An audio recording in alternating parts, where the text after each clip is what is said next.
Apa yang mesti kita lakukan kalau memang terjadi krisis ataupun resesi ekonomi tahun 2023 sebagai usaha UMKM ya. Jadi kita berharap kepada pemerintah, kalaupun memang terjadi krisis, mungkin untuk perputaran ekonomi di bagian bawah, kita usaha UMKM tetap berjalan ya. Jadi kita berharap banyak kepada pemerintah kita sendiri ya. Jadi untuk khususnya ini masalah teman-teman yang ibarat kata merintis usaha toko plastik dan sembako ya. Jadi mungkin kita bisa melakukan beberapa hal ya kalau memang terjadi namanya krisis ya. Yang pertama mungkin kita menghemat dari sisi stok kurang ya. Jadi untuk stok kurang sendiri ataupun stok barang sebaiknya teman-teman hanya stok barang-barang yang memang lakunya cepat ya.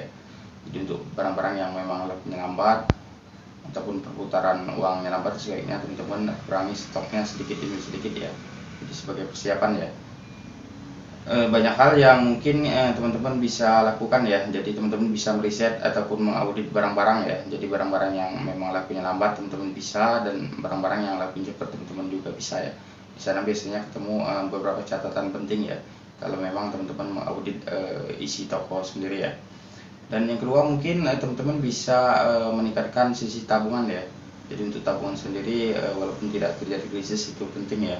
Jadi untuk dana darurat ataupun dana cadangan buat usaha teman-teman sendiri ya. Jadi teman-teman bisa nabung per hari ataupun teman-teman bisa nabung dalam jangka per bulan ya. Jadi sisihkan beberapa persen daripada omset teman-teman sendiri untuk ibarat kata dana cadangan ataupun dana darurat ya. Dan yang ketiga mungkin teman-teman mengurangi daripada hutang ya. Jadi memang untuk usaha toko plastik dan sembako itu biasanya barang-barang tempo itu banyak ya. Jadi hampir semua barang itu biasanya tempo daripada agen-agen besar ataupun supplier dan juga distributor ya. Nah di sini mungkin teman-teman bisa mengurangi namanya tempo sendiri ya. Jadi bisa mengurangi daripada sisi tempo dan juga stok barangnya, teman-teman bisa ngambil tidak terlalu banyak ya. Jadi memang untuk usaha toko plastik dan sembako itu biasanya main quantity ya. Jadi semakin banyak quantity harga memang semakin murah ya. Jadi itu berlaku mungkin dalam posisi kita ekonomi normal ya.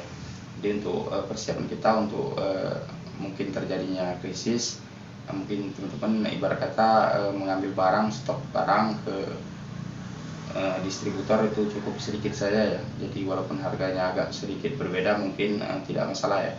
Jadi teman-teman bisa mengurangi beban namanya sistem tempo ya. Sama untuk di bagian teman-teman jual juga, usahakan untuk masalah tempo mungkin juga dikurangin ya. Jadi persiapan namanya kita kalau memang terjadi krisis itu teman-teman punya uang cash ya. Jadi mungkin untuk uang cash sendiri mungkin teman-teman lebih baik pegang uang cash ya. Jadi mungkin seperti itu untuk gambaran apa yang mesti kita lakukan untuk menghadapi di tahun 2023 ya. Jadi tetap semangat buat teman-teman, kita berharap memang banyak ya di tahun 2023 untuk teman-teman yang merintis usaha baru ya. Tetap namanya kita harus memutar namanya sistem ekonomi ya. Jadi walaupun terjadi krisis kita tetap berinovasi namanya dalam dagang ya.